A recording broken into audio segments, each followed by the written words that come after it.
Dans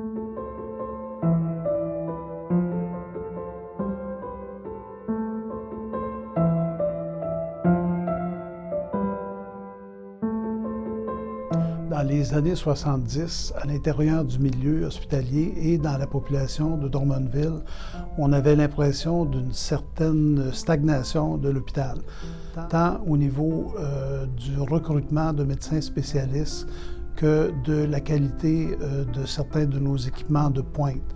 Alors, Pierre Monpetit, qui arrivait comme chirurgien tout fraîchement émoulu de l'hôpital Saint-Luc à Montréal, avait lancé l'idée dès son arrivée.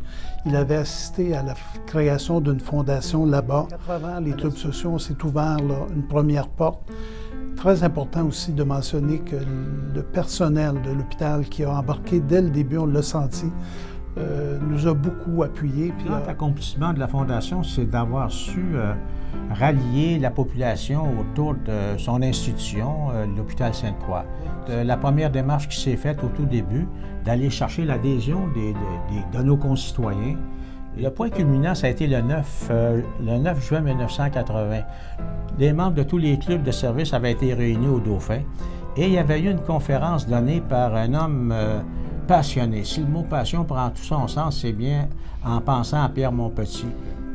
Pierre a fait une conférence qui doit avoir duré environ 1h30. Ces gens d'affaires, hommes et femmes, de notre milieu ont adhéré à ce projet et ont ouvert leur gousset pour contribuer au fil des ans à la réalisation des projets de la Fondation Sainte-Croix. J'aurais dit à un moment donné que j'aimerais ça être le plus grand quêteur de Drummondville pour aller chercher justement cette quête de générosité. Ouais, tu l'as été pas mal pendant quelques années. Il y a des gens qui changeaient de trottoir quand ils te voyaient arriver sur la rue. Oui, mais quand même, ce qui me donne le plus d'émotion, c'est de voir avec quelle générosité les gens nous accueillaient. Et comment ils contribuaient, les grands donateurs, les mécènes de la Fondation, c'est à se jeter par terre les sommes faramineuses qui continuent à contribuer année après année. Oui, oui. Et on a toujours eu l'impression qu'ils le donnaient avec plaisir. Nos premières rencontres, nos femmes préparaient des sandwichs pour qu'on continue la discussion entre nous. Je me souviens bien de la cuisine chez le docteur Rivard, avec la bouteille de gin au coin de la table et la pile d'enveloppes et de timbres. Et effectivement, nos conjointes qui s'occupaient de poster nos premiers envois, nos premières sollicitations. Tu partais que tu avais fait chez vous aussi à la fin de ton temps. Oui. Écoute, on attendait la disco du boulevard alors. Oui, je pense que la musique était forte un peu.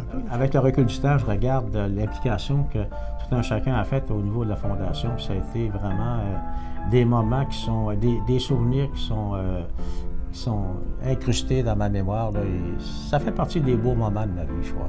Quand on touche à la générosité des gens, là, on touche à ce qu'il y a de meilleur en eux. Voir que cette institution assure sa pérennité par l'implication de tous ces bénévoles, ça me rend vraiment fier.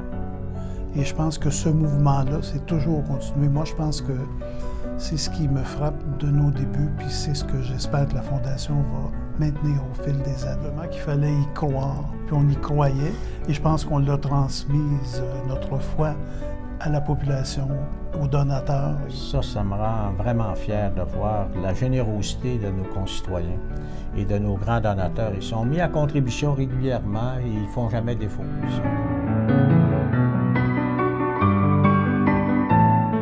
On veut vous dire merci. Merci à tout le monde, à tous les bénévoles, à tous les donateurs. Merci à tous les anciens administrateurs, aux fondateurs, évidemment.